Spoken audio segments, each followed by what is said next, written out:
സ്മൃതി പരുത്തിക്കാട്. നമസ്കാരം. പള്ളി പൊളിച്ചെടുത്ത കാല് വെക്കുമോ കോൺഗ്രസ്?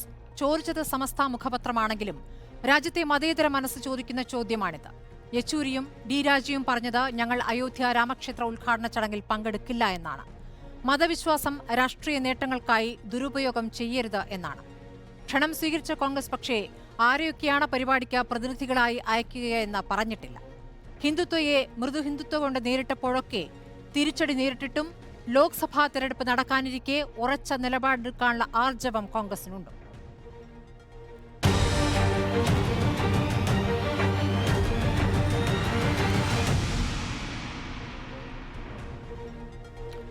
CPM പ്രതിനിധി CPM MP ജോൺ ബ്രിട്ടാസാണ്. രാഷ്ട്രീയ നിരീക്ഷകനായി പ്രമോദ് പുഴങ്കരയുണ്ട്. രാഷ്ട്രീയ നിരീക്ഷകനായ നിസാം സയ്യിദും ചർച്ചയിൽ. BJP പ്രതിനിധി TP ജയചന്ദ്രനും. ആദ്യം ശ്രീ നിസാം സയ്യിദ്, താങ്കൾ രാഷ്ട്രീയ നിരീക്ഷകനാണ്, കോൺഗ്രസ് അനുഭാവി കൂടിയാണ്. അതുകൊണ്ട് കോൺഗ്രസിനോടുള്ള ചോദ്യം ഞാൻ താങ്കളോട് ചോദിക്കുകയാണ്. ജനുവരി 24 ചടങ്ങിൽ കോൺഗ്രസ് പങ്കെടുക്കുമോ?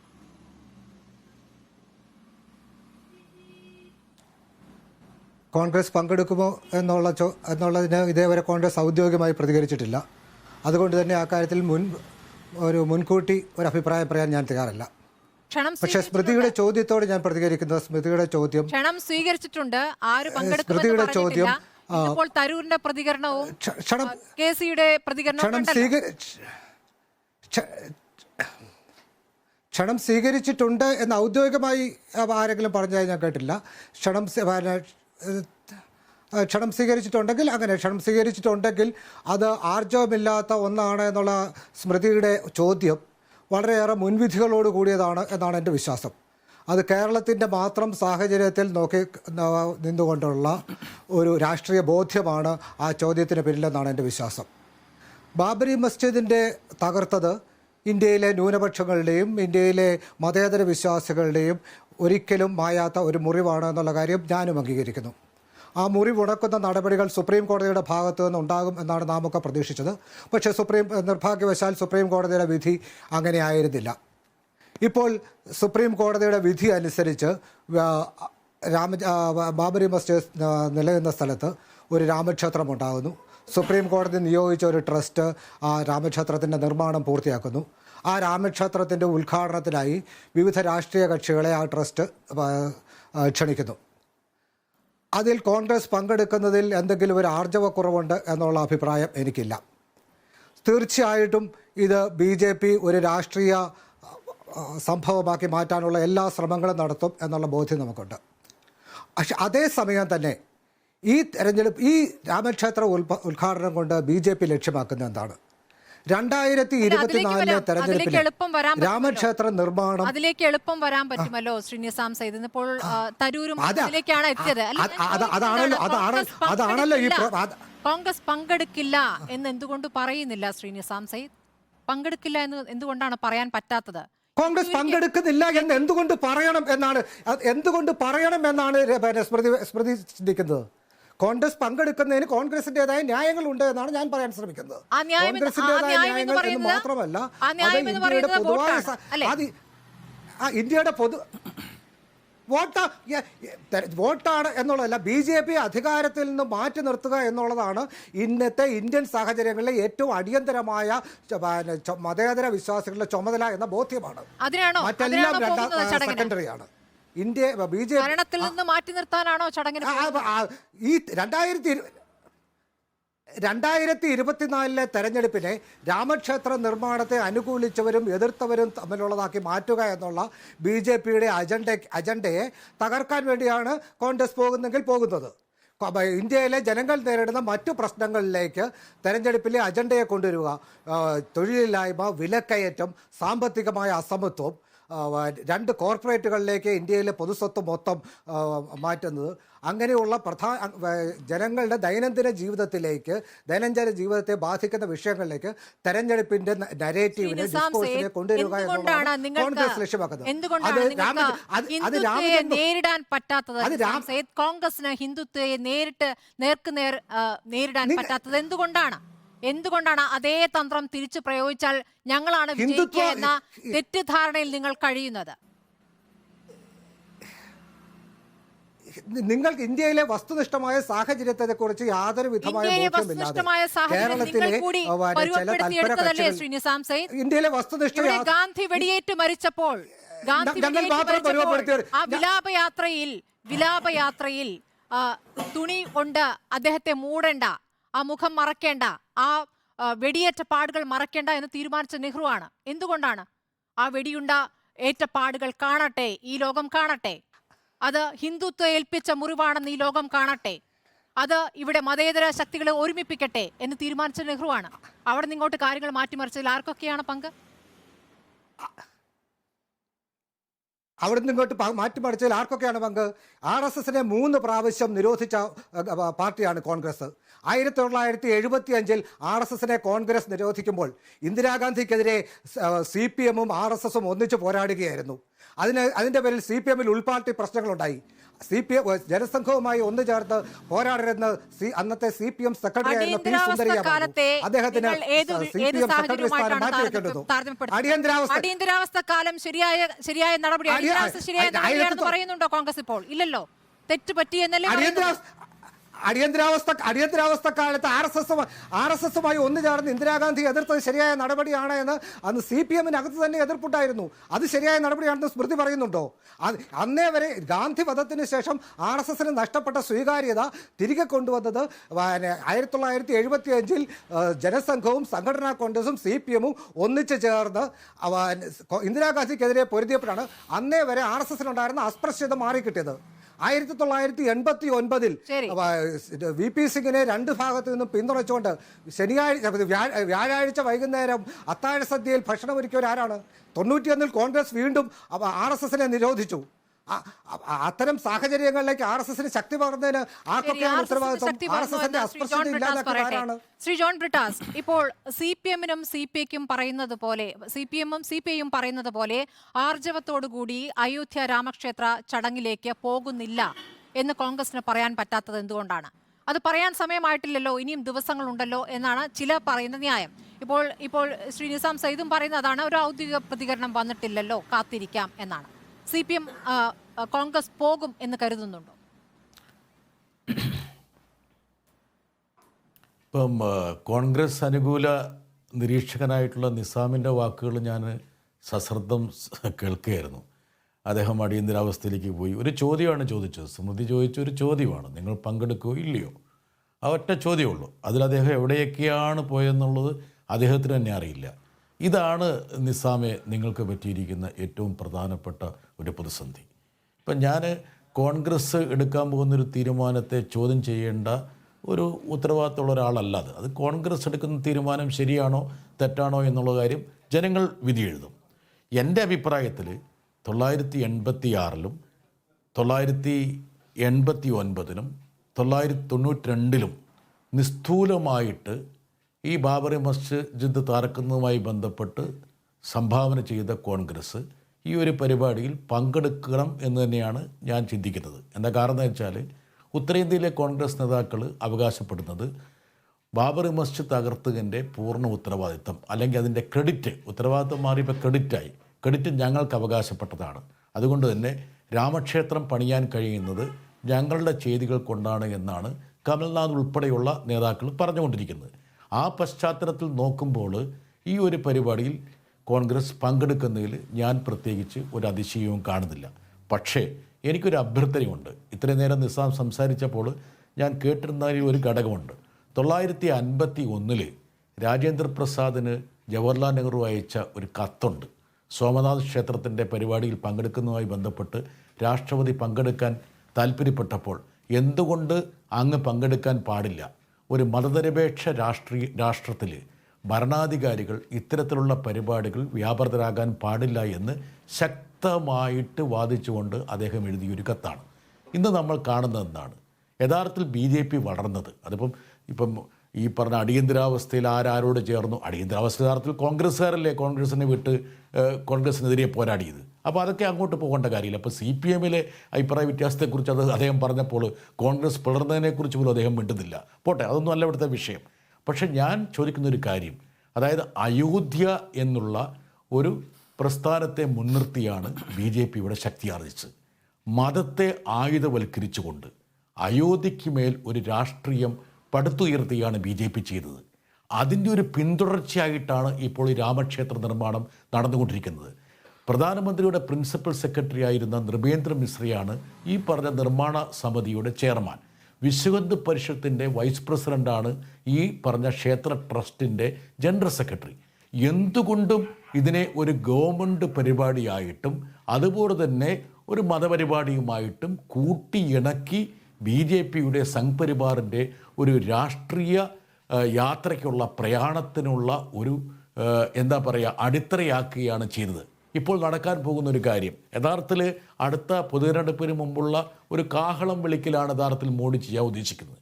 കഴിഞ്ഞ 3-4 പ്രധാനപ്പെട്ട സംഭവങ്ങൾ പരിശോധിച്ചു കഴിഞ്ഞാൽ ഇന്ത്യയുടെ പ്രധാനമന്ത്രി, ഒരു മതനിരപേക്ഷ രാഷ്ട്രത്തിൻ്റെ ഒരു പ്രധാനമന്ത്രി ഒരു മുഖ്യ പുരോഹിതനായിട്ടല്ലേ വേഷം കെട്ടിയത്. ഇവിടെ ഈ അയോധ്യ ക്ഷേത്രത്തിൻ്റെ ഫൗണ്ടേഷൻ സെറിമണിയിൽ തറക്കല്ലിട്ട സമയത്ത് അദ്ദേഹമായിരുന്നില്ലേ മുഖ്യ പുരോഹിതൻ. എന്തിനേറെ പാർലമെൻറ്റിലെ മുഖ്യ പുരോഹിതൻ നിർമ്മാണ ഘട്ടത്തിലും അത് പൂർത്തിയായപ്പോഴും അദ്ദേഹമല്ലേ. അപ്പം എന്തുകൊണ്ടും BJP രാഷ്ട്രീയത്തെ മതവുമായിട്ട് കൂട്ടിയിണക്കി ഈ വിശ്വാസത്തെ ആയുധവൽക്കരിക്കുന്നൊരു പ്രക്രിയയോട് നമുക്കെങ്ങനെ ഒത്തുചേരാൻ പറ്റും? അതാണ് ഏറ്റവും പ്രധാനപ്പെട്ട ഘടകങ്ങളിലൊന്ന്. അതേസമയം തന്നെ യഥാർത്ഥത്തിൽ നിസാമിനെ പോലുള്ള ആൾക്കാർ ശ്രദ്ധിക്കേണ്ട ഒരു കാര്യം, ഉത്തരേന്ത്യയിൽ നിങ്ങൾ BJPയുടെ ഹിന്ദുത്വ രാഷ്ട്രീയത്തിൻ്റെ ഒരു B ടീം ആകുന്നത് കൊണ്ട് ജനങ്ങളുടെ വിശ്വാസം വീണ്ടെടുക്കാൻ പറ്റില്ല. ഇപ്പം നെഹ്റുവിനെ പോലെയുള്ള വ്യക്തികൾക്ക് ഇന്ത്യയിൽ വിശ്വാസത്തെ ഉണ്ടായിരുന്നില്ല അല്ലെങ്കിൽ പിന്തുണ ഉണ്ടായിരുന്നില്ല എന്ന് നിങ്ങൾക്ക് പറയാൻ പറ്റുമോ? അപ്പോൾ നിങ്ങൾ എത്രത്തോളം ഈ പറയുന്ന BJPയുടെ സംഘ് പരിവാറിൻ്റെ പ്രത്യയശാസ്ത്രവുമായിട്ട് താതാത്മ്യം പ്രാപിക്കാൻ ശ്രമിക്കുന്നു, അത്രത്തോളം നിങ്ങൾ അപ്രസക്തമാകുമെന്നാണ് എൻ്റെ വ്യക്തിപരമായ അഭിപ്രായം. നിങ്ങളുടെ പാർട്ടിയുടെ തീരുമാനത്തിലൊന്നും ഇടപെടാൻ ഞാൻ ആളല്ല. അല്ലാതെ കേരള രാഷ്ട്രീയത്തിൻ്റെ ഒരു പരിപ്രേക്ഷ്യത്തിൽ വെച്ച് മാത്രം ഇതിനെ കാണരുത് എന്നല്ല നിങ്ങൾ പറയേണ്ടത്. ഇന്ത്യൻ രാഷ്ട്രീയത്തിൻ്റെ യഥാർത്ഥത്തിൽ ഇപ്പോൾ ഏതെങ്കിലും ഒരു പ്രാദേശിക പാർട്ടി കൈക്കൊള്ളുന്ന ഒരു തീരുമാനം പോലെയല്ല ഇന്ത്യൻ നാഷണൽ കോൺഗ്രസിനെ പോലുള്ള സ്വാതന്ത്ര്യ സമരത്തിൻ്റെ മുൻപന്തിയിലുണ്ടായിരുന്ന ഒരു ദേശീയ പാർട്ടി സ്വീകരിക്കേണ്ട ഒരു നിലപാട്. ജനങ്ങളെ കൃത്യമായ രീതിയിൽ ബോധവൽക്കരിക്കാനും എന്താണ് നടക്കുന്നത്, മതത്തെ രാഷ്ട്രീയത്തിന് വേണ്ടി ദുർവിനിയോഗം ചെയ്യുന്നു എന്നുള്ള ഒരു വ്യക്തത ജനങ്ങൾക്ക് പകർന്നു കൊടുക്കാൻ വേണ്ടിയിട്ടുള്ള ഒരു നിലപാടല്ലേ കോൺഗ്രസ് സ്വീകരിക്കേണ്ടതെന്നുള്ളതാണ് എൻ്റെ എളിയ ചോദ്യം. അത് സംബന്ധിച്ച് അദ്ദേഹത്തിന് തർക്കമുണ്ടാകാം. പക്ഷേ എൻ്റെ ഒരു അഭിപ്രായത്തിൽ യഥാർത്ഥത്തിൽ ഞാൻ പറയുന്നു, അതായത് 986 ബാബറി മസ്ജിദിൻ്റെ പൂട്ട് പൊളിച്ചു കൊടുക്കുകയും 989 ഒരു രാത്രി കൊണ്ട് തർക്കരഹിത ഭൂമിയാക്കുകയും 992 കേന്ദ്ര സേനകളെ സാക്ഷി നിർത്തി ബാബറി മസ്ജിദ് തകർക്കുകയും ചെയ്തപ്പോൾ ഈ പ്രധാനപ്പെട്ട ഈ മുഹൂർത്തങ്ങളിലൊക്കെ അയോധ്യയിൽ റിപ്പോർട്ടറായിട്ടൊരു ലേഖകനായിട്ട് പോകാൻ ഭാഗ്യമോ നിർഭാഗ്യമോ ഉണ്ടായ ഒരാളെന്ന നിലയിലാണ് ഞാൻ ഈ പറയുന്നത്. ഈ നാഴികക്കല്ലുകളിലൊക്കെ സുപ്രധാനമായിട്ടുള്ള പങ്കുവഹിച്ച കോൺഗ്രസ് ഒരുപക്ഷെ ഈ ഒരു പരിപാടിയിൽ ഭാഗവാക്കാകുന്നതിൽ എനിക്ക് അതിശയമില്ല എന്ന് ഞാൻ പറഞ്ഞു വെക്കുകയാണ്. പക്ഷേങ്കിൽ ഇന്ന് ഇന്ത്യയിൽ യഥാർത്ഥത്തിൽ മോഡിയെയും അതുപോലെ തന്നെ BJPയെയും നേരിടണമെങ്കിൽ ഒരു വിശ്വാസ്യതയുള്ള ഒരു പാർട്ടിയായിട്ട് പ്രതിപക്ഷ നിര ഉയരേണ്ടതുണ്ട്. അതിൽ മറ്റാൾ എന്ത് ചെയ്യുന്നു, ഏത് പാർട്ടി എങ്ങനെ ചെയ്യുന്നു, സമാജ്വാദി പാർട്ടി എന്ത് നിലപാട് സ്വീകരിക്കുന്നു എന്നതിനപ്പുറം യഥാർത്ഥത്തിൽ ഇന്ത്യയുടെ മതനിരപേക്ഷതയെ സംരക്ഷിക്കാൻ വേണ്ടി വ്യക്തമായ സുവ്യക്തമായിട്ടുള്ള ഒരു നിലപാട് ഞങ്ങൾക്കുണ്ട് എന്നുള്ള ഒരു പ്രഖ്യാപനത്തിലൂടെ മാത്രമേ നമുക്ക് ജനങ്ങളുടെ വിശ്വാസം നേടിയെടുക്കാൻ പറ്റും. ശ്രീ പ്രമോദ് പുഴങ്കര, യഥാർത്ഥത്തിൽ കോൺഗ്രസ് മനസ്സ് എന്താണ്? പ്രിയങ്ക ഗാന്ധി പറയുന്നത് രാജീവിന്റെ അഭിലാഷമായിരുന്നു രാമജന്മഭൂമി എന്നാണ്. കമൽനാഥ് പറഞ്ഞത് ക്ഷേത്ര നിർമ്മാണത്തിന് ഒരു ഇഷ്ടിക ഞാനും കൊടുത്തിട്ടുണ്ട് എന്നാണ് അഭിമാനത്തോടു കൂടി പറഞ്ഞത്. അപ്പുറത്ത് ഈ ബാബറി മസ്ജിദ് തകർക്കപ്പെട്ടതിൽ പരസ്യമായി മാപ്പ് പറയുകയും ചെയ്യുന്നുണ്ട് കോൺഗ്രസ്. യഥാർത്ഥത്തിൽ കോൺഗ്രസ് മനസ്സ് എന്താണ്?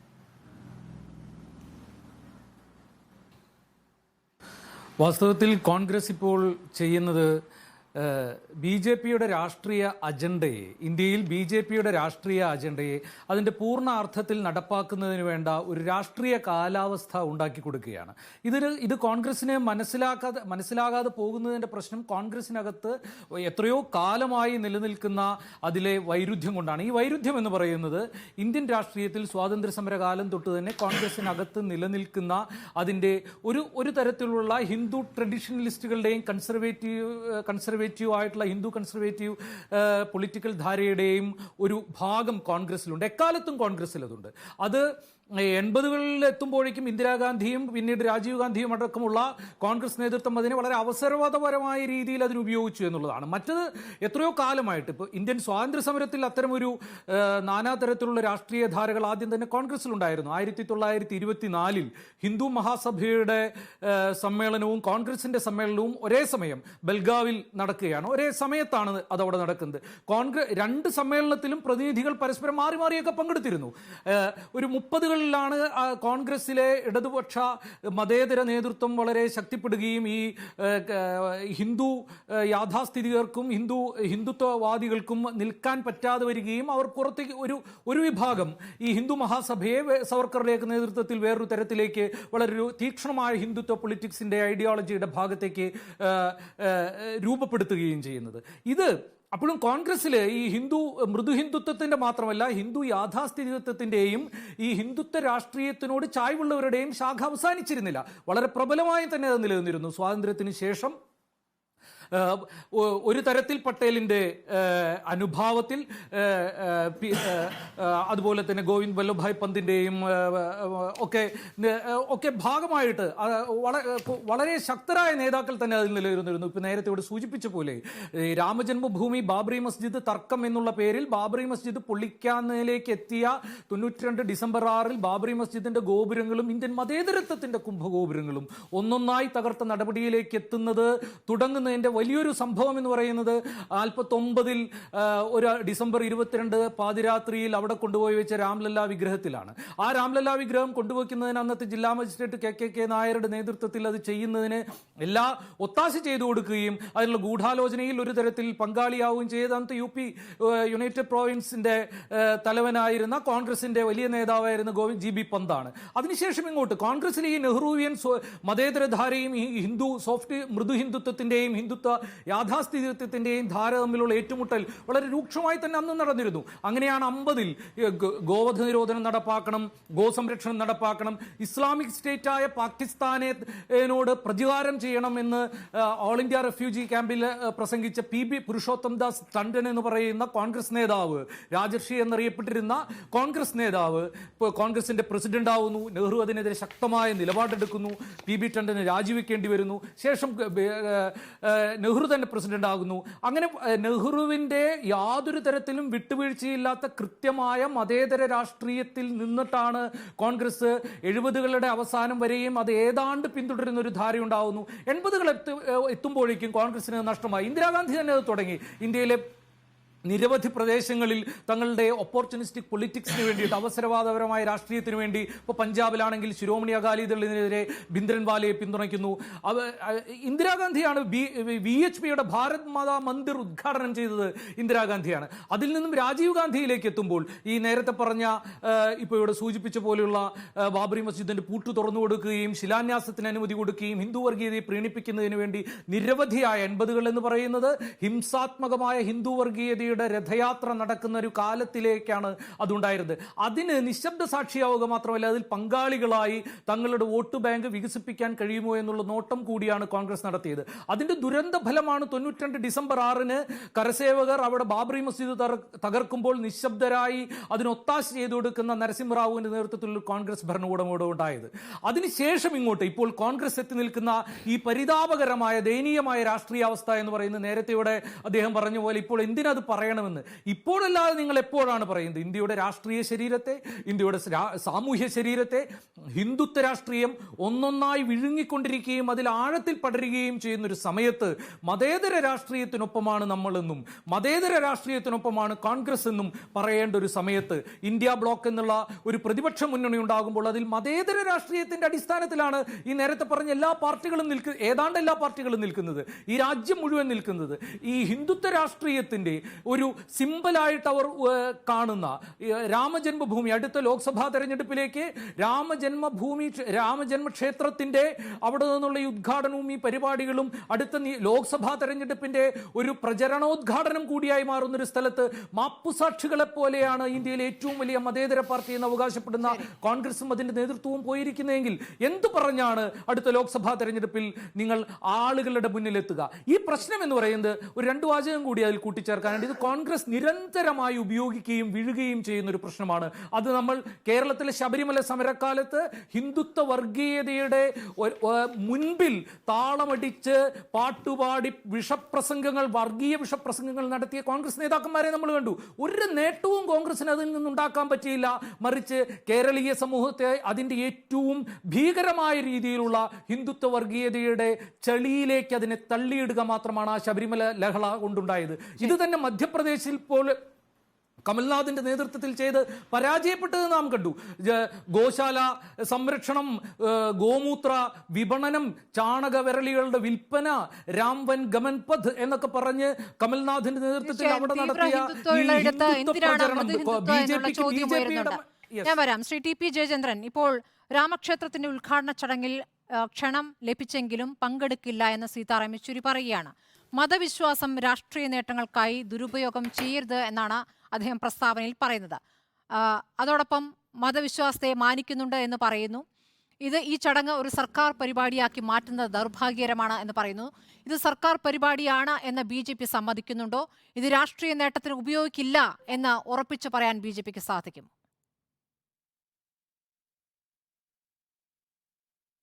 സ്മൃതി, ഇത് ബഹുമാനപ്പെട്ട ഭാരതത്തിലെ സുപ്രീം കോടതിയുടെ തീരുമാനപ്രകാരം നടപ്പിലാക്കിയ ഒരു പ്രവർത്തനത്തിൻ്റെ അവസാനത്തിലുള്ള ഗ്യാപ്പിലാണ് അവർ. ഇതിനൊരു രാഷ്ട്രീയ വിഷയമായിട്ടല്ല BJP വിലയിരുത്തുന്നത്.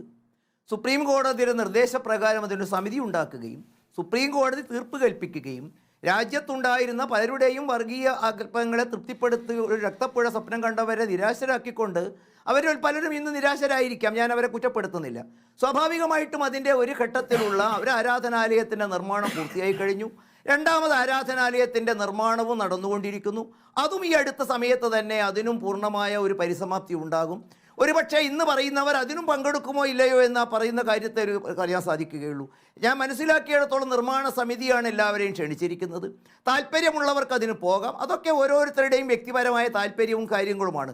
വലിയ ഗീർവാണ പ്രസംഗം നടത്തുന്നവരുടെയൊക്കെ ചരിത്രവും നമുക്കറിയാം. കാടാമ്പുഴയിൽ പൂമൂടൽ ചടങ്ങിന് ബുക്ക് ചെയ്തവർ അങ്ങ് പളനിയിൽ ചെന്ന് ഭാര്യയ്ക്ക് വേണ്ടിയാണ് എന്ന് പറഞ്ഞ് അവിടെ തെരഞ്ഞെടുപ്പ് പ്രചാരണ റാലികളിൽ ഈ അയോധ്യ രാമക്ഷേത്രത്തെ കുറിച്ച് എന്തിനു പറയണം? അത് വിശ്വാസവുമായി ബന്ധപ്പെട്ട് ആ ട്രസ്റ്റ് നടത്തട്ടെ. എന്തിനാണ് എന്തിനാണത് തെരഞ്ഞെടുപ്പ് പ്രചാരണ വേളകളിൽ സ്ഥിരമായി ഉപയോഗിക്കുന്നത്? അല്ല, ഭാരതീയ ജനതാ പാർട്ടി രാജ്യത്തിന്റെ ആ നിലപാട് BJPക്ക് ഉണ്ടായിരുന്നു. അപ്പൊ നോക്കൂ സ്മൃതി, എൻ്റെ മുമ്പിൽ ഇന്തോനേഷ്യയുടെ അവരുടെ കറൻസി ഉണ്ട്. നിങ്ങൾക്കും എനിക്കും അറിയാമല്ലോ ഇന്തോനേഷ്യ എന്ന് പറയുന്ന രാജ്യം, അവിടെയുള്ള ആളുകൾ ഇതൊക്കെ ആരാണ് എന്ന്. ഒന്ന് സ്മൃതി ഗൂഗിൾ ചെയ്ത് നോക്കൂ, ആ നോട്ടിനകത്തുള്ള ചിഹ്നം എന്താണ്. അവരോട് ചോദിക്കുക, അവർ കൃത്യമായിട്ട് പറയുന്നു അത് ഞങ്ങളുടെ ദേശീയ മാനബിന്ദുക്കളിൽപ്പെട്ടതാണ്. ഞങ്ങൾ ആചാരങ്ങളും അനുഷ്ഠാനങ്ങളും മാറിയിട്ടുണ്ടാകാം, പക്ഷേ ഞങ്ങളുടെ പൈതൃകം മാറുന്നില്ല. സ്മൃതിക്ക് മനസ്സിലാകുന്ന ഒരു സൂചന കൂടി ഞാൻ നൽകാം. പഴയ ജനതാ ഭരണത്തിൽ BJP കൂടി പങ്കാളിയായിരുന്നു. അന്നത്തെ രാഷ്ട്രപതി നീലം സഞ്ജീവ റെഡ്ഡി സോവിയറ്റ് റഷ്യ സന്ദർശിക്കാൻ പോയപ്പോൾ അവിടുത്തെ പ്രസിദ്ധമായ മ്യൂസിയം പെട്രോഗ്രാഡ് കാണാൻ പോയി. അദ്ദേഹം രേഖപ്പെടുത്തി വെച്ചിരിക്കുന്നു. പെട്രോഗ്രാഡ് മ്യൂസിയത്തിൻ്റെ മുമ്പിൽ കമ്മ്യൂണിസ്റ്റുകാർ ഭരിക്കുന്ന റഷ്യയിൽ വീനസിൻ്റെയും ജൂപ്പിറ്ററിൻ്റെയും പ്രതിമകൾ കണ്ട് അത്ഭുത സ്തബ്ധനായി പോയി. അദ്ദേഹം ചോദിച്ചു, എന്താണിത്? അത് ഈ രാജ്യത്തിൻ്റെ പൈതൃകമാണ്, ഞങ്ങൾ അതിനെ തള്ളി പറയാൻ സാധ്യമല്ല. അപ്പോൾ BJPയെ സംബന്ധിച്ചിടത്തോളം BJP നയിച്ചൊരു പ്രക്ഷോഭത്തിൻ്റെ ഭാഗമായി അതിന് സമാധാനപരമായ തീർപ്പുണ്ടാവുകയും അത് ഈ രാജ്യത്ത് നിർമ്മിക്കണമെന്ന് പറയുന്ന അതേ നാവ് കൊണ്ട് നമ്മൾ പറയുന്നു. മാനവികതയുടെ പ്രതീകമായി തൊട്ടപ്പുറത്ത് ഒരു ഇസ്ലാമിക ആരാധനാലയം ഉയർന്നു വരുന്നു. ആ ഇസ്ലാമിക ആരാധനാലയത്തെയും ഇതേ കണ്ണുകൊണ്ട് നമ്മൾ കാണണം. ഇതേ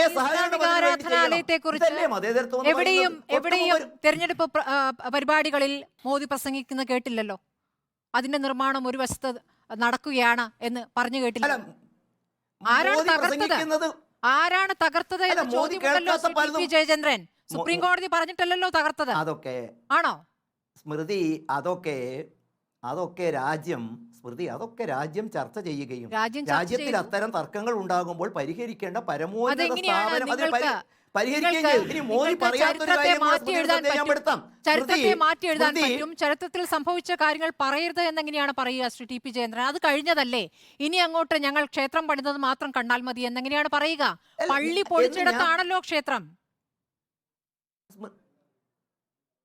സ്മൃതി, നിങ്ങൾ ചർച്ച ചെയ്യരുത് എന്നോ നിങ്ങൾ അവസാനിപ്പിക്കണമെന്നോ ഞാൻ ആവശ്യപ്പെട്ടിട്ടില്ല. നിങ്ങൾ ചർച്ച ചെയ്തുകൊണ്ടേ ഇരിക്കൂ, അതിലെനിക്ക് തടസ്സമില്ല. പക്ഷെ അത്തരമൊരു തർക്കത്തിൽ അതിൻ്റെ പരിസമാപ്തിക്ക് കുറിക്കേണ്ടത് കോടതികളാണ്. തർക്കത്തിനുള്ള വ്യവഹാരങ്ങളുടെ തീർപ്പ് കൽപ്പിക്കേണ്ടത് നമ്മൾ വിശ്വസിക്കുന്നത്. നമ്മളൊക്കെ വാചാലരാകുന്നത് ജനാധിപത്യത്തിലും ഭരണഘടനയിലും നീതി വ്യവസ്ഥയിലും നിയമത്തിലും ഒക്കെയാണല്ലോ. ആ തരത്തിലുള്ള നീതിപരമായ നിയമപരമായ ഒരു പരിസമാപ്തി ഉണ്ടായിരിക്കുന്നു.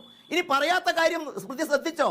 ഇതാ മൗലാന ആസാദ് റോഡിൽ ജമ്മു കാശ്മീരിൽ 68 വർഷം ആരാധന നടത്താത്ത സാധിക്കാത്ത സേക്രഡ് ഹാർട്ട് ചർച്ചിൽ അവിടെ ആരാധന നടന്നിരിക്കുന്നു. അപ്പം ഞാൻ പറയുന്നത്, ഇതല്ലേ രാജ്യത്തിൻ്റെ മഹത്തായ പാരമ്പര്യവും, ഇതല്ലേ രാജ്യം മാതൃകയാക്കേണ്ടത്? അതുകൊണ്ട് ഇവിടെ ആർക്കും തർക്കമൊന്നുമില്ല. പക്ഷേ ഇപ്പം ചിലർക്ക് തർക്കം ഉണ്ടാക്കേണ്ടിയിരിക്കുന്നു. ഞങ്ങൾ പറയുന്നത്, പോകാൻ ആഗ്രഹമുള്ളവർക്ക്, ക്ഷണം കിട്ടിയവർക്ക്, താല്പര്യമുള്ളവർക്ക് പോകാം, പോകാൻ പറ്റാത്തവർക്ക് പോകാതിരിക്കാം. ഞാൻ മനസ്സിലാക്കിയിടത്തോളം കേരളത്തിനകത്തും കേരളത്തിൻ്റെ പുറത്തും ഇന്ത്യ മുന്നണിക്കകത്തും ഇടതുമുന്നണിക്കകത്തും ഉൾപ്പെടെ ഈ തര കാര്യങ്ങളിൽ അഭിപ്രായങ്ങൾ വ്യക്തിപരമായി പലർക്കും പലതുമുണ്ട്. അത് പുലർത്താനുള്ള സ്വാതന്ത്ര്യമാണ് നാം പറയുന്ന ജനാധിപത്യം എന്ന് പറയുന്നത്. അതുകൊണ്ട് നിങ്ങൾക്ക് പല രൂപത്തിൽ വ്യാഖ്യാനിക്കാം ശ്രീ ടി പി ജയേന്ദ്രൻ. ഇതൊരു സർക്കാർ പരിപാടിയല്ല എന്ന് നിങ്ങൾ ഉറപ്പിച്ചു പറയുന്നുണ്ടോ? അതിന് സുപ്രീം കോടതി തന്നെ ഒരു സമിതിയെ നിർമ്മിച്ച് അവരാണല്ലോ സ്മൃതി ഈ പരിപാടികൾ പൂർത്തിയാക്കുന്നതും ക്ഷണക്കത്തയക്കുന്നതും തീരുമാനിക്കുന്നതും ഒക്കെ. ഇനി ഇത് ഈ രാജ്യത്ത് അങ്ങനെ പുതിയ അനുഭവമൊക്കെയാണോ? സോമനാഥ ക്ഷേത്രത്തിന്റെ ചരിത്ര സ്മൃതി പറയുമോ? ആരാണ് സോമനാഥ ക്ഷേത്രത്തിന്റെ പുനരുദ്ധാരണത്തിന് വേണ്ടിയുള്ള തീരുമാനമെടുത്തത്? നെഹ്റു മാത്രമായിരുന്നല്ലോ കോൺഗ്രസിന് ഉണ്ടായിരുന്നത്, പട്ടേൽ ഉണ്ടായിരുന്നല്ലോ. പട്ടേലിന്റെ കൂടി അഭിപ്രായ പ്രകാരം, പട്ടേലിന്റെ നേതൃത്വത്തിലും പട്ടേലിന്റെ താല്പര്യപ്രകാരമായിരുന്നില്ലേ? എന്തായിരുന്നു സോമനാഥ ക്ഷേത്രം ശരിയും അയോധ്യ തെറ്റുമാകുന്നത് എവിടെയാണ്? ഇവിടെ ചിലത് തെറ്റാകുന്നത് ഒരു കാര്യം ശരിയാണ് സ്മൃതി. പലർക്കും ജനകീയ അടിത്തറ നഷ്ടപ്പെടുമ്പോൾ അവർ കാണിക്കുന്ന ചില കോപ്രാത്തരങ്ങളല്ലാതെ എന്തു പറയാനാ? ഇപ്പൊ താങ്കൾ ഇൻട്രോയിൽ പറഞ്ഞു BJPക്ക് തെരഞ്ഞെടുപ്പിന് വേണ്ടി. ഞാൻ ചോദിക്കട്ടെ, തൊട്ട് മുമ്പ് 4 തെരഞ്ഞെടുപ്പ് വേറെ നടന്നല്ലോ, 5 ഇപ്പൊ ബ്രിട്ടാസിന്റെ പാർട്ടി വലിയ മതേതരത്വം പറഞ്ഞു, 2 നിയമസഭാ സീറ്റ് ഉണ്ടായിരുന്നു, ഇപ്പൊ എവിടെ എത്തി? അപ്പൊ അതൊക്കെ ഞാൻ പറയുന്നത്, ഇത് നാളെ BJP രാഷ്ട്രീയമാണെന്ന് പറഞ്ഞാൽ മതി. അത് തന്നെയാണ് കോൺഗ്രസിനോട് ചോദിക്കുന്നത്. അല്ല, നിങ്ങൾ പറയുന്നത് അതേ വാക്കുകൾ പറയാനല്ലല്ലോ സ്മൃതി ഞാനിവിടെ ഇരിക്കുന്നത്. BJPയുടെ നിലപാടാണ് ഞാൻ പറയുന്നത്. ഇത് രാഷ്ട്രീയ പരിപാടിയല്ല. ഒരു ക്ഷേത്രത്തിലെ പ്രാണപ്രതിഷ്ഠ, വിഗ്രഹപ്രതിഷ്ഠ എന്ന് പറയുന്നത് അതിന്റെ സുപ്രീം കോടതി നിർണയിച്ച നിർമ്മാണ കമ്മിറ്റിയാണ് ചെയ്തിരിക്കുന്നത്. അതുമായി ബന്ധപ്പെട്ട പലർക്കും ക്ഷണക്കത്തയച്ചിരിക്കുന്നു. താല്പര്യമുള്ളവർക്കും വിശ്വാസമുള്ളവർക്കും അതിൽ പങ്കെടുക്കണമെന്ന് ആഗ്രഹിക്കുന്നവർക്കും പങ്കെടുക്കാം. നാളെ ഇതേ തീരുമാനപ്രകാരം തന്നെ കോടതി നിർദ്ദേശപ്രകാരം തന്നെ ഒരു മുസ്ലിം പള്ളിയും നിർമ്മിക്കുന്നുണ്ട്. ആ മുസ്ലിം പള്ളിയിലും ഇവർക്ക് ആയുധമാക്കില്ല എന്ന് നിങ്ങൾക്ക് ഉറപ്പിച്ച് പറയാൻ പറ്റുമോ? അല്ല, അത് BJPയുടെ രാഷ്ട്രീയ എന്താ പറയുക നിലപാടുകളും തന്ത്രങ്ങളും ഒന്നും ചർച്ച ചെയ്യാനുള്ളത് ഒരു ചാനലിൽ വന്നിരുന്നിട്ടല്ലല്ലോ സ്മൃതി നമ്മൾ വ്യക്തമാക്കേണ്ടത്. നിങ്ങളുടെ രഹസ്യ അജണ്ടയൊന്നും അല്ലല്ലോ, നിങ്ങൾ പരസ്യമായി തന്നെ നടത്തുന്ന കാര്യം. നാളുകൾ എന്താകും, നാളത്തെ രാഷ്ട്രീയം എന്താകും എന്നൊന്നും. ഒരു കാര്യം ശരിയാണല്ലോ, ജോൺ ബ്രിട്ടാസ് അത് പോകാതിരിക്കുന്നതിനെ രാഷ്ട്രീയമാക്കുന്നു. അതും തെറ്റാണെന്ന് പറയാൻ പറ്റുമോ? ഞാൻ ചോദിക്കട്ടെ, മതവും രാഷ്ട്രീയവും വലിയ വായിൽ നമ്മൾ പറയും, മതവും രാഷ്ട്രീയവും തമ്മിൽ കൂട്ടിക്കുഴയ്ക്കരുത്. ഞാൻ ചോദിക്കട്ടെ, തെരഞ്ഞെടുപ്പ് എടുക്കുമ്പോൾ നികിഷ്ടജീവി എന്ന് വിളിക്കുന്നവന്റെ ആരാധനാലയത്തിൽ കയറി ചെല്ലുന്നവർ ഇപ്പോഴുള്ള യോഗങ്ങളിൽ മതവും രാഷ്ട്രീയവും രണ്ടാണെന്ന് മത നേതാക്കന്മാരെ മണിപ്പൂരിൽ മിണ്ടാതിരിക്കുന്നത് ഇതും കാണുന്നുണ്ടല്ലോ, ഇതും രാജ്യം കാണുന്നുണ്ടല്ലോ. ക്രിസ്മസ് ആകുമ്പോൾ ബിഷപ്പുമാരെ പോയി കാണുന്നു, കേക്ക്. അല്ല, രാജ്യം മാത്രമല്ല സ്മൃതി, അത് കേക്ക് സ്വീകരിക്കുന്നവരെ സ്മൃതി തിരിച്ചും കാണാതെ പോകരുത്.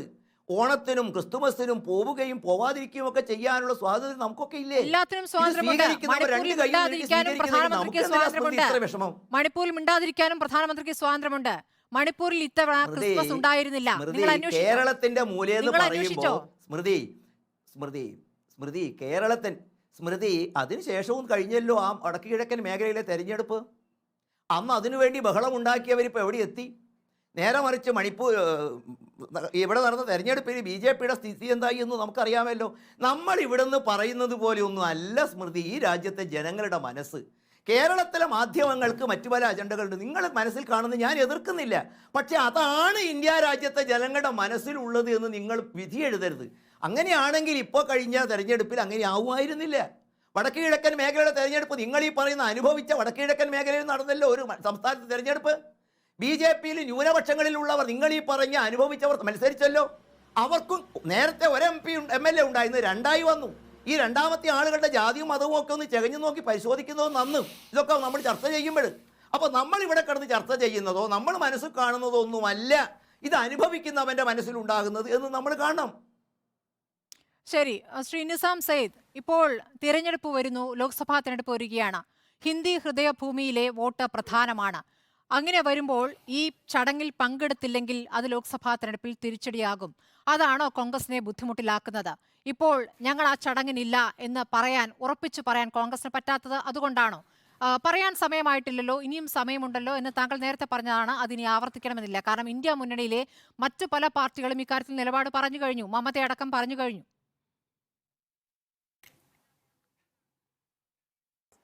ഇല്ല, കോൺഗ്രസ് പോകുന്നുണ്ടെങ്കിൽ അത് പോകുന്നതിൽ ഒരു തെറ്റുമില്ല എന്ന് വിശ്വസിക്കുന്നയാളാണ് ഞാൻ.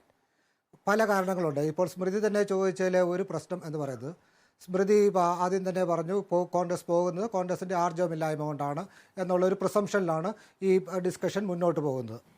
പക്ഷേ ഇന്ത്യയിലെ വസ്തുനിഷ്ഠ യാഥാർത്ഥ്യത്തെക്കുറിച്ച് സാഹചര്യത്തെക്കുറിച്ച് ബോധ്യമില്ലാത്തത് കൊണ്ടാണ് എന്ന് ആ ചോദ്യം എന്ന് ഞാൻ പറയുള്ളൂ. നമുക്ക് കേരളത്തിൻ്റെ അന്തരീക്ഷത്തിൽ നിന്നുകൊണ്ട്, കേരളത്തിൻ്റെ സുരക്ഷിതത്തിൽ നിന്നുകൊണ്ട് 916 ശുദ്ധിയുള്ള മതേതരത്വത്തെക്കുറിച്ച് സംസാരിക്കാം. പക്ഷേ ഇന്ത്യയിലെ രാഷ്ട്രീയ യാഥാർത്ഥ്യം അതല്ല. ഇന്ത്യയിലെ രാഷ്ട്രീയ യാഥാർത്ഥ്യം ഹിന്ദുത്വ എന്ന പ്രത്യയശാസ്ത്രത്തിന് വലിയ തോതിലുള്ള സ്വീകാര്യത ഇന്ന് നിലവിൽ നിൽക്കുന്നു. ആ സ്വീകാര്യതയുടെ മറവിൽ ഇന്ത്യയിലെ ജനാധിപത്യത്തെ അട്ടിമറിക്കുവാൻ BJP ശ്രമിച്ചുകൊണ്ടിരിക്കുന്നു. പ്രതിപക്ഷമില്ലാത്ത ഒരു പൗരാവകാശങ്ങളില്ലാത്ത ഒരു ഇലക്റ്റഡ് ഓട്ടോക്രസിയിലേക്ക് ഇന്ത്യയെ നയിക്കാൻ BJP ശ്രമിച്ചുകൊണ്ടിരിക്കുന്നു. അതിനെ എങ്ങനെ തടയാൻ കഴിയും എന്നുള്ളതാണ് ഇന്ത്യയിലെ പ്രധാനപ്പെട്ട ചോദ്യം. അപ്പോൾ ഈ BJP പ്രധാനമായും ശ്രമിക്കുന്നത് ഹിന്ദുത്വയെയും ഹിന്ദുമതത്തെയും സമീകരിക്കുക എന്നുള്ളതാണ്. ഹിന്ദുമത വിശ്വാസങ്ങളുടെ പൂർണ്ണമായ കുത്തവാവകാശം ഹിന്ദുത്വയ്ക്കുണ്ടെന്നും ആ ഹിന്ദുത്വയുടെ സംരക്ഷകർ തങ്ങനാണെന്നും വരുത്തി തീർക്കുക എന്നുള്ളതാണ് BJP ശ്രമിക്കുന്നത്. അത് രാമന് വേണ്ടി ഒരു ക്ഷേത്രമുണ്ടാകുമ്പോൾ അതിൽ പങ്കെടുക്കാത്തവർ രാമനെ എതിർക്കുന്നവരാണ് എന്നൊരു നരേറ്റീവ് സൃഷ്ടിക്കാനാണ് BJP ശ്രമിക്കുന്നത്. അത്തരം ഒരു നരേറ്റീവിന് ഇന്നത്തെ ഇന്ത്യൻ സാഹചര്യങ്ങളിൽ വലിയ സ്വീകാര്യതയുണ്ട് എന്നവർ തിരിച്ചറിയുന്നുണ്ട്. പക്ഷേ അത്തരം ഒരു നരേറ്റീവിലേക്ക് സൃഷ്ടിക്കുന്നതിലെ ഒരു ട്രാപ്പിലേക്ക് വീഴാതിരിക്കുക എന്നുള്ളതാണ് കോൺഗ്രസ് ശ്രമിക്കുന്നത്. ആ വിഷയത്തിൽ കോൺഗ്രസിനെ ഒറ്റപ്പെടുത്താൻ അവസരം കൊടുക്കാതെ മറ്റ് ജനകീയ വിഷയങ്ങളെ ഉയർത്തിക്കാട്ടാനുള്ള അവസരമുണ്ടാക്കുക എന്നുള്ളതാണ് കോൺഗ്രസിൻ്റെ തെരഞ്ഞെടുപ്പിലെ. അപ്പോൾ ഈ വിഷയത്തിലേക്ക് ഹിന്ദുത്വ എന്ന് പറയുന്ന വിദ്വേഷജനകമായ ഒരു പ്രത്യയശാസ്ത്രത്തിലേക്ക് ഹിന്ദുമതത്തെ ചുരുക്കുക എന്നുള്ള BJPയുടെ അജണ്ടയുടെ അതേ പ്രതിഫലനം തന്നെയാണ് ഹിന്ദുത്വയെയും ഹിന്ദുമതത്തെയും സമീകരിക്കുന്ന ഈ കേരളത്തിലെ CPM ഉൾപ്പെടെയുള്ള രാഷ്ട്രീയ പാർട്ടികളും ശ്രമിക്കുന്നത്. അതൊരു വലിയ കേരളത്തിലെ അന്തരീക്ഷത്തിൽ അതിന് പൊളിറ്റിക്കലി ലാഭം ഉണ്ടായേക്കാം. പക്ഷേ ഇന്ത്യയുടെ പൊതുവായ അന്തരീക്ഷത്തിൽ നമ്മൾ 1951 കുറിച്ച് പറഞ്ഞു, ജവഹർലാൽ നെഹ്റു നിലനിന്ന കാലമല്ല ഇന്നത്തെ കാലമെന്ന് തിരിച്ചറിയാനുള്ള എന്തൊരു 91 രാഷ്ട്രീയ അവസ്ഥ പോലുമല്ല ഇന്ന് ഇന്ത്യയിൽ നിലനിൽക്കുന്നത്. ഇന്ന് ഇന്ത്യയിലെ എല്ലാ സ്ഥാപനങ്ങളും വർഗീയവൽക്കരിക്കപ്പെട്ട് കഴിഞ്ഞിരിക്കുന്നു. ഇന്ത്യയിലെ പാർലമെൻറ്റിനെ ഏതാണ്ട് ഏകാധിപത്യവൽക്കരിക്കപ്പെട്ട് കഴിഞ്ഞിരിക്കുന്നു. ജുഡീഷ്യറി, മീഡിയ, മറ്റ് നിയമ സംവിധാനങ്ങൾ ഇവയൊക്കെ വർഗീയവൽക്കരിച്ച് കഴിഞ്ഞിരിക്കുന്നു. ഇന്ത്യയിലെ ജനമനസ്സുകളിൽ വർഗീയതയോ വലിയ തോതിൽ സന്നിവേശിപ്പിച്ചുകൊണ്ട് ഭരണം എല്ലാ കാലത്തേക്കും കൈക്കൊള്ളാനുള്ള നയങ്ങളാണ് BJP പിന്തുടരുന്നത്. ആ BJP പിന്തുടരുമ്പോൾ ശുദ്ധമായ മതേതരത്വം ഉയർത്തിപ്പിടിച്ച് വേണം എന്നൊക്കെയുള്ള ആഗ്രഹം നമുക്കെല്ലാം ഉണ്ടാകും. ശ്രീ പുഴകര പറഞ്ഞ പോലെയൊക്കെ ഉള്ള ആഗ്രഹം നമുക്കുണ്ടാകും. പക്ഷേ അത് യാഥാർത്ഥ്യബോധത്തോടു കൂടിയുള്ളതാണെന്ന് ഞാൻ വിശ്വസിക്കുന്നില്ല. ആ വിഷയത്തിലേക്ക് കേന്ദ്രീകരിക്കാൻ BJP അനുവദിക്കാതിരിക്കാവുന്നതാണ് ശരിയായ രാഷ്ട്രീയ ബോധ്യം എന്നുള്ളതാണ്. നിങ്ങളും BJPയും തമ്മിലുള്ള വ്യത്യാസം എന്താണ്? ഹിന്ദു മതത്തിൽ വിശ്വസിക്കുന്നതല്ല ഹിന്ദുത്വയിൽ വിശ്വസിക്കുന്നത് എന്നുള്ളതാണ്. ഹിന്ദു മതത്തിൽ വിശ്വസിക്കുന്ന ആളുകൾ ഹിന്ദുത്വ എന്ന് പറയുന്നത്, ഞാൻ ഒരു കാര്യം പറഞ്ഞോട്ടെ, ഹിന്ദുത്വ എന്ന് പറയുന്നത് സ്മൃതി ഞാൻ പറയുന്നത് ഒന്ന് കേൾക്കൂ. ഹിന്ദുത്വം എന്ന് പറയുന്നത് ഒരു അപരവൽക്കരണത്തിലൂടെ പ്രവർത്തിക്കുന്ന ഒരു പ്രത്യയശാസ്ത്രമാണ്. മുസ്ലിങ്ങൾ എന്നൊരു അപരസത്വത്തെ സൃഷ്ടിച്ചുകൊണ്ട് ആ അപരസത്വമാണ്, മുസ്ലിങ്ങളാണ് ഇന്ത്യയിലെ ഹിന്ദുക്കൾ നേരിടുന്ന എല്ലാ പിന്നോക്കാവസ്ഥകൾക്കും കാരണം എന്ന് ഹിന്ദു മനസ്സുകളിൽ നിരന്തരമായി വിഷം കുത്തിവെച്ച് വളരുന്ന ഒരു പ്രത്യയശാസ്ത്രമാണ് ഹിന്ദുത്വം. പക്ഷേ ഹിന്ദു മതവിശ്വാസം എന്ന് പറയുന്നത് അങ്ങനെയല്ല എന്നുള്ളതാണ് കോൺഗ്രസ് വിശ്വസിക്കുന്നത്, ഇന്ത്യയിലെ ജനസാമാന്യം വിശ്വസിക്കുന്നത്. ഹിന്ദു മതവിശ്വാസം എന്നുള്ളത് സഹിഷ്ണുതയിലും സഹവർത്തിത്വത്തിലും സമന്വയത്തിലും വിശ്വസിക്കുന്ന ഒരു വിശ്വാസ പ്രമാണമാണ്. ആ വിശ്വാസ പ്രമാണത്തെ ഹിന്ദുത്വയുടെ ചട്ടക്കൂടിലേക്ക് സമീകരിക്കുക എന്നുള്ളതാണ് BJP ശ്രമിക്കുന്നത്. അതിനെ അനുവദിക്കാതിരിക്കുക എന്നുള്ളതാണ് കോൺഗ്രസ് ശ്രമിക്കുന്നത്. ഹിന്ദുമതവും ഹിന്ദുത്വ എന്ന പ്രത്യയശാസ്ത്രവും ഒന്നാണ് എന്ന് അംഗീകരിക്കാതിരിക്കുക എന്നുള്ളതാണ് കോൺഗ്രസിന്റെ നയം. സാധാരണക്കാരായ ദൈനംദിന പ്രശ്നങ്ങൾക്ക് അജണ്ടയുടെ വിഗ്രഹമാണ് ശ്രീ നിസാം സെയ്ദ്. അയോധ്യയിലുള്ളത് ഹിന്ദുത്വത്തിന്റെ രാഷ്ട്രീയ അജണ്ടയുടെ വിഗ്രഹമാണ്. അത് കോൺഗ്രസിന് അറിയില്ലേ? പക്ഷേ ഭാഗ്യവശാലോ നിർഭാഗ്യവശാലോ അത് ഇന്ത്യയിലെ സുപ്രീം കോടതി അനുവദിച്ചു കൊടുത്ത ഒരു കൺസ്ട്രക്ഷൻ കൂടിയാണ്. അതിനെ നിയമപരമായി തെറ്റാണെന്ന് പറയാനുള്ള അവകാശം നമുക്കില്ല. പള്ളി നിർമ്മിക്കാനും പറഞ്ഞിട്ടുണ്ടല്ലോ. അതിൽ പങ്കെടുക്കില്ല. നിർമ്മാണം എവിടെ വരെ എത്തിയെന്ന് കോൺഗ്രസ് പരിശോധിച്ചോ? സുപ്രീം കോടതി അത് അല്ല, ഈ വിധിയെ ഇന്ത്യയിലെ മുസ്ലിം സംഘടനകളിൽ ഇതിൽ കക്ഷി ചേർന്നിട്ടുള്ള മുസ്ലിം സംഘടനകളെല്ലാം അംഗീകരിച്ചിട്ടുള്ളത്. മറ്റൊരു പ്രധാനപ്പെട്ട കാര്യമുള്ളത്, കേരളത്തിന് പുറത്തുള്ള മുസ്ലിങ്ങളെ സംബന്ധിച്ചിടത്തോളം ഇത് കേരളത്തിൽ അകത്തുള്ള പോലത്തെ ഒരു വിഷയമല്ല. അവരെ സംബന്ധിച്ചിടത്തോളം അവരിന്ന് അനുഭവിക്കുന്ന അന്യഥാബോധം, അവരിന്ന് അനുഭവിക്കുന്ന രണ്ടാംകിട പൗരന്മാരാണ് എന്നുള്ള അവസ്ഥ, ഇതൊക്കെ BJP ഭരിക്കുമ്പോൾ ഉണ്ടായിട്ടുള്ളതാണ്. കോൺഗ്രസ് ഭരിക്കുമ്പോൾ ഒറ്റപ്പെട്ട വിവേചനങ്ങൾ ഉണ്ടായിട്ടുണ്ടായിരിക്കും. പക്ഷേ പക്ഷേ അത്തരം ഒരവസ്ഥ ഒരു കാര്യം കൂടി പറഞ്ഞോട്ടെ, അത്തരം ഒരു അവസ്ഥയല്ല ഇന്ന് ഇന്ത്യയിൽ നിലനിൽക്കുന്നത് എന്നുള്ളത് ഇന്ത്യയിലെ മുസ്ലിങ്ങൾക്ക്, ഇന്ത്യയിലെ കേരളത്തിൽ ഒഴിച്ചുള്ള സ്ഥലത്തെ മുസ്ലിങ്ങൾക്ക് ബോധ്യമാണ്. BJP ഭരിക്കുന്നതും കോൺഗ്രസ് ഭരിക്കുന്നതും തമ്മിൽ വലിയ വ്യത്യാസമുണ്ട് എന്നുള്ളത് ഒരു യാഥാർത്ഥ്യമാണ്. ഒരു കാര്യം കൂടി പറഞ്ഞോട്ടെ, ഇന്ത്യയിലെ മുസ്ലിങ്ങളുടെ പിന്നോക്കാവസ്ഥയെക്കുറിച്ച് വൈകാരികമായ വിഷയങ്ങളെ മാറ്റിവെച്ചുകൊണ്ട് ഈ വൈകാരികമായ ഇത്തരം വിഷയങ്ങളിൽ ചുരുങ്ങിക്കിടന്നു എന്നുള്ളതാണ് ഇന്ത്യയിലെ മുസ്ലിങ്ങളുടെ പിന്നോക്കാവസ്ഥയ്ക്ക് ഉണ്ടായ ഒരു കാരണം. അത്തരം വിഷയങ്ങളിൽ നിന്ന് മാറി ഇന്ത്യയിലെ മുസ്ലിങ്ങളുടെ യഥാർത്ഥമായ പിന്നോക്കാവസ്ഥ എന്താ എന്ന് പഠിക്കാൻ സച്ചാർ കമ്മീഷനെ നിയോഗിക്കുകയും അതനുസരിച്ചുള്ള റിപ്പോർട്ട് നടപ്പിലാക്കുകയും അതിൻ്റെ ശുപാർശകൾ നടപ്പിലാക്കുകയും ചെയ്തത് കോൺഗ്രസ് ഗവൺമെൻറ്റാണ്. അത്തരം കാര്യങ്ങളിലൊക്കെ ഇന്ത്യയിലെ മറ്റു ഭാഗങ്ങളിലുള്ള മുസ്ലിങ്ങൾ തിരിച്ചറിയുന്നുണ്ട്. ഇവിടെ വോട്ട് രാഷ്ട്രീയത്തിന് വേണ്ടി ഇവിടെ CPMന്റെ കേരളത്തിൽ മാത്രം ഒതുക്കി നിൽക്കുന്ന ചില താല്പര്യങ്ങൾ സംരക്ഷിക്കാൻ വേണ്ടി. അടുത്ത ചോദ്യം താങ്കളോടാണ്. ഇത് കേരളത്തിലെ സാഹചര്യത്തിൽ നിങ്ങൾക്ക് പറഞ്ഞു നിൽക്കാവുന്ന ഏറ്റവും പ്രധാനപ്പെട്ട ഒരു ആയുധമാണ്. കേരളത്തിൽ അത് ഫലിക്കുകയും ചെയ്യും. നിങ്ങളാണെങ്കിൽ ഹിന്ദി ഹൃദയഭൂമിയിൽ ഇല്ല താനും. അപ്പോൾ നിങ്ങൾക്ക് ഇക്കാര്യത്തിൽ വലിയ പ്രതികരണങ്ങൾ നടത്താനാകും. ഇതാണ് CPMനെതിരെയുള്ള വിമർശനം. താങ്കളുടെ മറുപടി പ്രതീക്ഷിക്കുകയാണ്. ശ്രീ ജോൺ ബ്രിട്ടാസ്, ഇപ്പോൾ അയോധ്യ രാമക്ഷേത്രവുമായി ബന്ധപ്പെട്ട് CPMനുള്ള നിലപാട് അത് പുതിയ നിലപാടല്ല. നേരത്തെ തന്നെ നിങ്ങൾ തുടർന്നു വരുന്ന ശക്തമായ നിലപാടാണ് എന്ന കാര്യത്തിൽ തർക്കമില്ല. പക്ഷേ ഈ സമയത്ത് അതിന്മേലൊരു ശക്തമായ പ്രതികരണം ഞങ്ങളിതാ പോകുന്നില്ല എന്ന് പ്രഖ്യാപിക്കുന്നത് ഈ ലോക്സഭാ തെരഞ്ഞെടുപ്പ് മുന്നിൽ കണ്ടാണ്, കേരളത്തെ മുന്നിൽ കണ്ടാണ് എന്നാണ് CPM വിമർശകർ പറയുന്നത്. ഇവിടെ നിങ്ങൾക്കത് ന്യൂനപക്ഷ വോട്ട് നേടിത്തരും, UDFന് പോകുന്ന ന്യൂനപക്ഷ വോട്ട് അത് CPMന് നേടിത്തരും എന്നുള്ള കാര്യമാണ് പറയുന്നത്. നിങ്ങൾക്കാണെങ്കിൽ ഹിന്ദി ഹൃദയഭൂമിയിലൊന്നും നഷ്ടപ്പെടാൻ ഇല്ലതാനും. സ്മൃതി, ജയേന്ദ്രൻ മാഷ് പറഞ്ഞതിനോടും കോൺഗ്രസ് അനുകൂല വക്താവ് പറഞ്ഞതിനോടും പ്രതികരിക്കാൻ അല്പസമയം വേണം. ഇപ്പോൾ ഇക്കാര്യത്തിൽ താങ്കൾ പറഞ്ഞതുപോലെ തന്നെ CPM ഇത് വളരെ അചഞ്ചലമായിട്ടുള്ള ഒരു നിലപാടിൻ്റെ ഭാഗമായിട്ട് കൈക്കൊണ്ട ഒരു തീരുമാനമാണ്. അയോധ്യ വിഷയവുമായി മുൻനിർത്തി എക്കാലത്തും CPM കൈക്കൊണ്ടിട്ടുള്ള ഒരു തീരുമാനമുണ്ട്, നിലപാടുണ്ട്, നയമുണ്ട്. അതിൻ്റെ പിന്തുടർച്ചയാണ്. ഞങ്ങൾ ചാടിക്കയറി ഞങ്ങൾ പങ്കെടുക്കില്ല എന്ന് പറഞ്ഞതല്ല. നൃപേന്ദ്ര മിശ്രയും അതുപോലെ തന്നെ ചമ്പത് റായിയും സീതാറാം യെച്ചൂരിയെ വന്ന് ക്ഷണിച്ചപ്പോൾ അതിനോടുള്ള പ്രതികരണമാണ് അദ്ദേഹം നടത്തിയത്. അല്ലാതെ ക്ഷണം കിട്ടാതെ പ്രതികരിച്ചതല്ല. ഇനി എനിക്ക് നിസാം പറഞ്ഞതിനോട് എനിക്കൊന്ന് പറയാനുണ്ട്. ഞാൻ ജയേന്ദ്രൻ മാഷിലേക്ക് വരാം. നിസാം പറഞ്ഞപ്പോൾ ഒരു കാര്യം പറഞ്ഞു, കേരളത്തിൻ്റെ സുരക്ഷിതത്വത്തിൽ ഇരുന്നു കൊണ്ട് ഇങ്ങനെയൊക്കെ സംസാരിക്കാം. രണ്ടാമത് അദ്ദേഹം പറഞ്ഞത് പുറത്തുള്ള മുസ്ലിങ്ങളുടെ അവസ്ഥ എന്താണ്, അവർ രണ്ടാംകിട പൗരന്മാരാണ്. നിസാമെ, നിങ്ങൾ ഇതുപോലുള്ള സന്ധികൾ ചെയ്തുകൊണ്ടാണ് കേരളത്തിൻ്റെ വെളിയിൽ ഈ സുരക്ഷിതത്വമില്ലായ്മയും മുസ്ലിം ജനവിഭാഗം രണ്ടാംകിട പൗരന്മാരുമായത്. ഇതേ രണ്ടാംകിട പൗരന്മാരെ ആക്കാൻ വേണ്ടി കേരളത്തിലേക്ക് ഈ ശക്തികൾ വരുന്ന സമയത്താണ് നമ്മൾ പ്രതിരോധം തീർക്കുന്നത്. ആ പ്രതിരോധത്തിൻ്റെ പശ്ചാത്തലത്തിലാണ് കേരളം സുരക്ഷിതത്വമുള്ള ഒരു വിധാനമാണെന്ന് നിങ്ങൾക്ക് പോലും പറയാൻ പറ്റുന്നത്.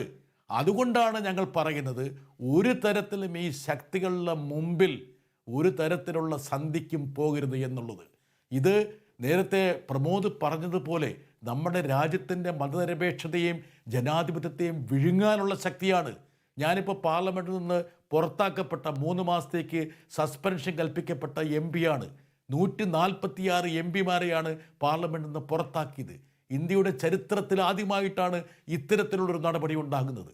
ഒരു എക്സിക്യൂട്ടീവ് പാർലമെൻറ്റിനോട് വിധേയപ്പെട്ട് പ്രവർത്തിക്കണമെന്നുള്ള അടിസ്ഥാന പ്രമാണത്തെ പോലും ബഹുമാനിക്കാത്ത ഒരു സർക്കാരാണ് ഇവിടെയുള്ളത്.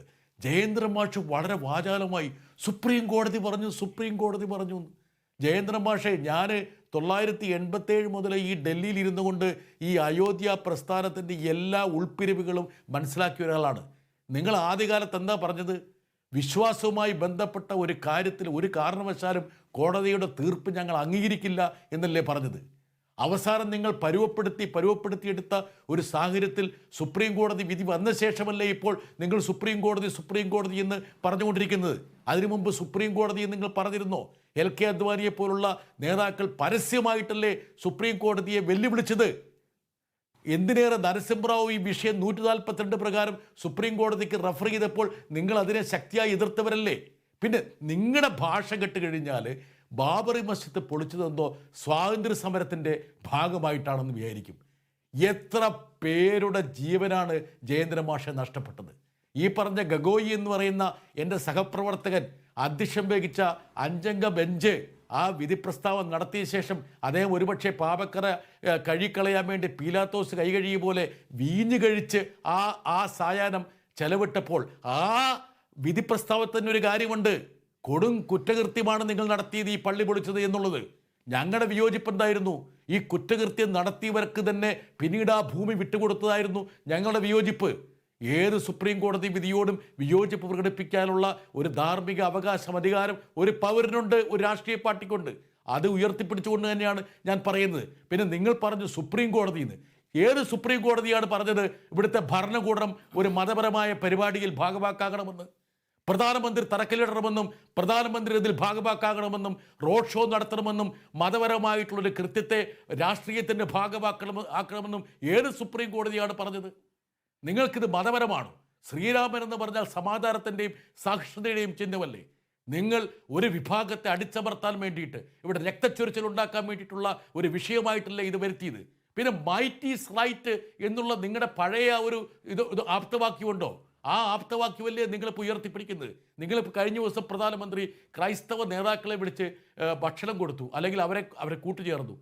എൻ്റെ ജയേന്ദ്രൻ മാഷെ, കഴിഞ്ഞ വർഷം തന്നെ 700 സ്ഥലത്താണ് ക്രൈസ്തവ മേഖലകളിലാണ് ആക്രമണം നടന്നത്. വെറുപ്പിൻ്റെയും വിദ്വേഷത്തിൻ്റെയും കുറ്റകൃത്യം 150% കണ്ടു വർദ്ധിച്ചു.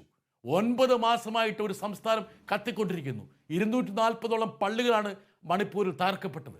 നിങ്ങൾക്ക് എന്ത് ഉത്തരവാദിത്വമാണ് ഈ രാജ്യത്തോടുള്ളത്?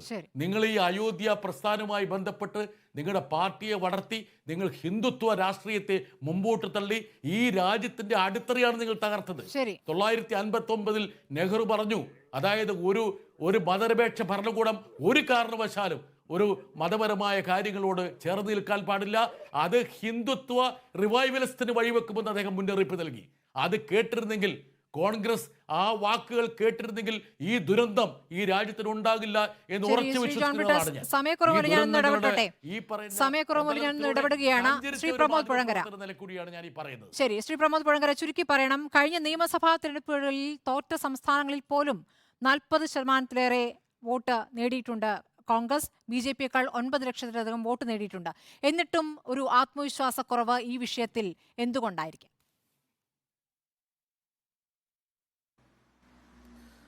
കോൺഗ്രസിന്റെ ആത്മവിശ്വാസക്കുറവ്, അത് ഞാൻ നേരത്തെ പറഞ്ഞ പോലെ കോൺഗ്രസിന്റെ ഈ ആത്മവിശ്വാസക്കുറവ് എന്ന് പറഞ്ഞാൽ അവരുടെ രാഷ്ട്രീയത്തിന്റെ പ്രശ്നമാണ്. അവർ കൈകാര്യം ചെയ്യുന്ന രാഷ്ട്രീയത്തിൽ ഈ ഹിന്ദുത്വ രാഷ്ട്രീയത്തിൻ്റെ പൊതുബോധം അതിലേക്ക് കൂടിയതിൻ്റെയും അതിലേക്ക് കുത്തിവെക്കപ്പെട്ടതിൻ്റെയും ഒരു പ്രശ്നമാണ്. അല്ലാതെ അവർക്ക് സീറ്റ് കിട്ടുന്നതിൻ്റെ മാത്രം ബുദ്ധിമുട്ടല്ല അത്. നമ്മുടെ രാജ്യത്തൊട്ടാകെ ഈ BJPയുടെയും സംഘപരിവാറിൻ്റെയും നേതൃത്വത്തിൽ ഹിന്ദുത്വ ഭീകരതയുടെയും ഹിന്ദുത്വ രാഷ്ട്രീയത്തിൻ്റെയും വർഗീയ വിഷം കുത്തിവെക്കപ്പെടുകയും അത് നമ്മളുടെ സാമൂഹ്യ ശരീരത്തിൽ പടരുകയും ചെയ്തപ്പോൾ അതിൽ നിന്നും മാറി നിന്നുകൊണ്ട് മതേതര രാഷ്ട്രീയത്തെ ഉയർത്തിപ്പിടിക്കാൻ കഴിയാതെ അതിന് കീഴടങ്ങുന്ന നിരവധിയായ ജനാധിപത്യത്തിന് ദുർബലമായ ഛായകളുള്ള സ്ഥാപനങ്ങളെയും രാഷ്ട്രീയ സംഘങ്ങളെയും നമ്മൾ കണ്ടു. അത് തന്നെയാണ് കോൺഗ്രസിൻ്റെയും പ്രശ്നം എന്നാണ് ഞാൻ പറഞ്ഞത്.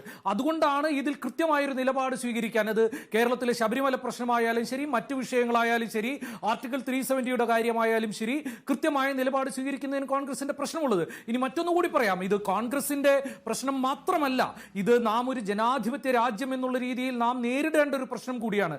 1990-ൽ 80കളിൽ മുഴുവനായി ഇന്ത്യയുടെ രാഷ്ട്രീയ ശരീരത്തെ ഹിന്ദുത്വവൽക്കരിക്കുകയും മണ്ഡൽ വേഴ്സസ് കമണ്ഡൽ എന്ന് പറയുന്ന ഹിന്ദുത്വ രാഷ്ട്രീയത്തിന്റെ സംഘടനാ പരിപാടി ഉണ്ടാക്കുകയും ചെയ്തതിന് ശേഷം 90ൽ രഥയാത്ര ഇന്ത്യയിൽ കടന്നുപോയിടത്തെല്ലാം ഇന്ത്യയിലെ സാധാരണക്കാരായ മനുഷ്യരുടെ രക്തം ചിന്തുകയും അവരെ കൊന്നൊടുക്കുകയും ചെയ്ത അദ്വാനിയുടെ നേതൃത്വത്തിലുള്ള രഥയാത്രയിൽ നിന്ന് തുടങ്ങി മോദി ഗുജറാത്തിൽ നടത്തിയ ഗുജറാത്ത് കലാപത്തിലൂടെ കടന്ന് ഇന്ത്യയുടെ പ്രധാനമന്ത്രിയായിട്ടൊരു ക്ലിനിക്കൽ ഫാഷിസ്റ്റ് എന്ന് പറയാവുന്ന ഒരാളെ അവരോധിക്കുന്നതിലേക്ക് എത്തി നിൽക്കുന്ന, ഇന്ത്യയുടെ രാഷ്ട്രീയ അധികാരം പിടിച്ചെടുക്കുന്ന സംഘപരിവാറിന്റെ ഹിന്ദുത്വ പൊളിറ്റിക്കൽ ഐഡിയോളജിയാണ് നമ്മളിപ്പോൾ കാണുന്നത്. അത് പ്രധാനമന്ത്രി ഇന്ത്യൻ പാർലമെന്റ് ഉദ്ഘാടനം ചെയ്യുമ്പോൾ പൂജാരിമാരെ കൊണ്ടുവന്ന് ചെങ്കോലേറ്റുവാങ്ങി ഇന്ത്യയുടെ സർവശക്തനായ ഹിന്ദുത്വ സമ്രാട്ടായി അധികാരമേൽക്കുന്ന ഒരു നാടകം അപ്പുറത്ത് നടക്കുന്നു. ഇപ്പുറത്ത് ഇന്ത്യൻ ഭരണകൂടം നേരിട്ട് പ്രായോജകരായി മാറുന്ന ഒരു രാമക്ഷേത്ര നിർമ്മാണത്തിന്റെ പരിപാടി അതിന് ഉദ്ഘാടനം നടക്കുന്നു. ഇന്ത്യൻ രാഷ്ട്രീയത്തെ സമ്പൂർണ്ണമായി ഹിന്ദുത്വവൽക്കരിക്കുന്ന ഈ പരിപാടിക്കെതിരെ കോൺഗ്രസ് മാത്രമല്ല ജനാധിപത്യ കക്ഷികളെല്ലാം പോരാടേണ്ട ഒരു സമയമാണ്. ജയേന്ദ്രൻ, സമയക്കുറവുണ്ട്. ഒരു പൂർണ്ണമായ ഹിന്ദുത്വവൽക്കരണം അത് തന്നെയാണ് BJPയുടെ ലക്ഷ്യം, അല്ലേ? അല്ല, അതാണെങ്കിൽ ജമ്മു കാശ്മീരിലെ ക്രിസ്ത്യൻ ആരാധനാലയം തുറന്നു കൊടുക്കുമായിരുന്നോ സ്മൃതി? ആ ചർച്ച ഞാൻ അങ്ങോട്ട് കൊടുക്കാൻ. ഒരു ആരാധനാലയം തുറന്നു കൊടുത്തതിനെ കുറിച്ച് ആവർത്തിച്ച് പറയുന്നുണ്ട്. മണിപ്പൂരിലെ സാഹചര്യം താങ്കൾ മറുപടി പറയൂ. മണിപ്പൂരിലെ കാര്യത്തിൽ ഒന്ന് മറുപടി പറയൂ. അല്ലെന്നേ, മറ്റുള്ളവരൊക്കെ കാട് കയറിയപ്പോ സ്മൃതിയിലെ മാധ്യമ പ്രവർത്തകയും ആങ്കറുടെയും ദൗത്യം ഞാൻ കണ്ടില്ലല്ലോ. ഈ വഴിവിട്ട് ഈ ചർച്ചയിൽ നിന്നും ഒരുപാട് വഴി തെറ്റിപ്പോയപ്പോ സ്മൃതി നിങ്ങൾ മിണ്ടിയില്ലല്ലോ. അതെന്താ? എന്നെ ഒന്ന് പൂർത്തിയാക്കി സമയമില്ലെന്ന് പറയുമ്പോൾ ബ്രിട്ടാസെ നിങ്ങൾ ഈ ഉപദേശം കൊടുക്കുന്നുണ്ടല്ലോ. ഒറ്റ ചോദ്യം, 34 കൊല്ലം ഭരിച്ച ബംഗാളിലെ പാവപ്പെട്ടവന്റെ ഇന്നത്തെ അവസ്ഥ എന്താ? എന്റെ ഉപദേശം ഒന്ന് യെച്ചൂരിക്ക് കൊടുത്തുകൂടെ? നിങ്ങൾക്ക് നന്നായിക്കൂടെ? കോൺഗ്രസ് ഉപദേശിക്കാൻ എളുപ്പമാണ്. രാജസ്ഥാനിലെ 2 സീറ്റ് അവിടുത്തെ ന്യൂനപക്ഷങ്ങളെ സംരക്ഷിച്ച് എവിടെ എത്തി? ഇനി ഇവിടെ ബോഡി വേസ്റ്റ് പറഞ്ഞ ആൾ ഇന്ന് അവിടെ ഉറച്ചു നിൽക്കുമോ?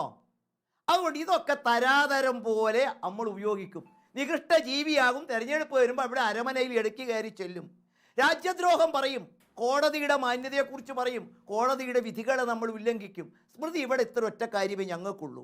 ഇത് കോടതിയുടെ തീരുമാനപ്രകാരം ഒരു സമിതി നിശ്ചയിച്ചതാണ്. അവർ ക്ഷണിച്ചിരിക്കുന്നു. താല്പര്യമുള്ള കോടതിയുടെ തീരുമാനം മറിച്ചായിരുന്നെങ്കിൽ അംഗീകരിക്കില്ല ജോൺ ബ്രിട്ടാസ് ഓർമ്മിപ്പിച്ചത്. എന്താണ്? കോടതിയുടെ തീരുമാനം മറിച്ചായിരുന്നെങ്കിൽ അംഗീകരിക്കില്ല എന്ന് നിങ്ങൾ പറഞ്ഞിട്ടുണ്ടല്ലോ. അല്ല, അതിപ്പോ ഇവിടെ ജഡ്ജിയുടെ കോലം കത്തിച്ചില്ലേ ബ്രിട്ടാസെ? അതൊക്കെ സ്വാതന്ത്ര്യമല്ലേ? കോടതിയുടെ വിധിയോട് യോജിക്കാനും വിയോജിക്കാനും നമ്മുടെ യോജിപ്പ് പറയാനുമുള്ള സ്വാതന്ത്ര്യമുണ്ട്. അത് ഇവിടെ കോടതിയുടെ ജഡ്ജിയുടെ കോലം കത്തിച്ചില്ലേ? അദ്ദേഹത്തിന്റെ വീട്ടിലേക്ക് ഇപ്പോഴും നമ്മൾ അല്ല ബ്രിട്ടാസെ, നിങ്ങൾ പറഞ്ഞപ്പോഴും എനിക്ക് പറയാം, ഈ ബുദ്ധിജീവി ചമയലൊക്കെ എളുപ്പമാണ് ബ്രിട്ടാസെ. 1987 EMS സർ, 1987 EMS ഇതെങ്ങനെ തീർക്കണമെന്ന് പറഞ്ഞപ്പോ താങ്കളുടെ നാവ് എവിടെയായിരുന്നു? ഇതിന്റെ മനോരമ നിഷേധിച്ചിട്ടുണ്ടോ? എങ്ങനെയാണ് ഈ പ്രശ്നം തീർക്കേണ്ടത്? താങ്കൾ നിഷേധിക്കുമോ? അത് BJPയുടെ പറഞ്ഞത്. അപ്പോ ഇതൊക്കെ ബ്രിട്ടാസെ തരാതരം പോലെ 4 വോട്ട് രാജ്യദ്രോഹിത കിട്ടുമെങ്കിൽ നമ്മൾ രാജ്യദ്രോഹം പറയും. മതേതരത്വം പറഞ്ഞാലാണ് ഗുണമെങ്കിൽ ഇവിടെ നിങ്ങൾ പറയും. കനൽ ഒരു തരി പോലും അല്ലെന്നേ. ഇപ്പൊ നമ്മൾ തെലുങ്കാന ഓർമ്മയുണ്ടോ നിങ്ങൾക്ക്? നമ്മൾ വിളിച്ച മുദ്രാവാക്യം അവിടെയുള്ള സീറ്റിന്റെയും വോട്ടിന്റെയും എണ്ണം എവിടെ എത്തി ബ്രിട്ടാസെ? കോൺഗ്രസിന് ഉപദേശിക്കുന്ന നിങ്ങൾ കനൽ എത്ര തരിയുണ്ട് ബ്രിട്ടാസ ഇപ്പോ അതൊക്കെ നമുക്ക് പറയാം. ഇപ്പൊ പൊളിക്കുന്ന എവിടെയാണ്? കോൺഗ്രസും ബി ജെ പി ഈ ചർച്ചയിൽ ഒന്നാകുന്നതിൽ എനിക്ക് സന്തോഷമുണ്ട്. നിങ്ങൾ എന്തായാലും വളരെ ഇത്ര ഐക്യത്തോടെ കോൺഗ്രസും ബി ജെ പി അല്ല ബ്രിട്ടാസെ, ഇന്ത്യ മുന്നണിയിൽ ഞങ്ങളില്ലല്ലോ. നിങ്ങൾ ഒന്നല്ലേ? നിങ്ങൾ തമ്മിൽ എത്ര കാലം ഒരുമിച്ച് ഭരിച്ചു? ഇപ്പൊ പറഞ്ഞു നിങ്ങൾ ഒന്നാം UPA സർക്കാരില് ഒരുമിച്ച് ചായ കുടിച്ച് പിരിഞ്ഞപ്പോ നിങ്ങളുടെ ആദർശം എവിടെ പോയിരുന്നു ബ്രിട്ടാസെ? അതുകൊണ്ട് ബഡായി ഒക്കെ വലിയത് പറയുമ്പോ, ബഡായി പറയുമ്പോ സ്വന്തം ഇതൊന്ന് പ്രവർത്തിച്ച് കാണിക്കുന്നത് കൂടിയല്ല ബ്രിട്ടാസെ ഉചിതം. അയോധ്യ രാഷ്ട്രീയ പരിപാടി തന്നെയാണ്, സർക്കാർ പരിപാടി തന്നെയാണ് എന്ന് താങ്കൾ പറയുകയാണ് എന്നാണ് ഞാൻ മനസ്സിലാക്കുന്നത്. ഇത്രയും നേരം പറഞ്ഞതിൽ നിന്ന് ഞാൻ അങ്ങനെ തന്നെ ഒരു അനുമാനത്തിലേക്ക് എത്തുകയാണ്. നമ്മുടെ സമയക്കുറവ് മൂലം ചർച്ച അവസാനിപ്പിക്കുന്നു.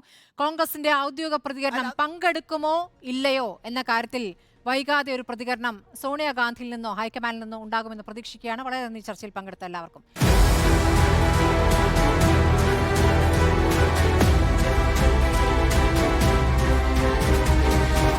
ഡിബേറ്റ് വിത്ത് സ്മൃതി പരുത്തിക്കാട്.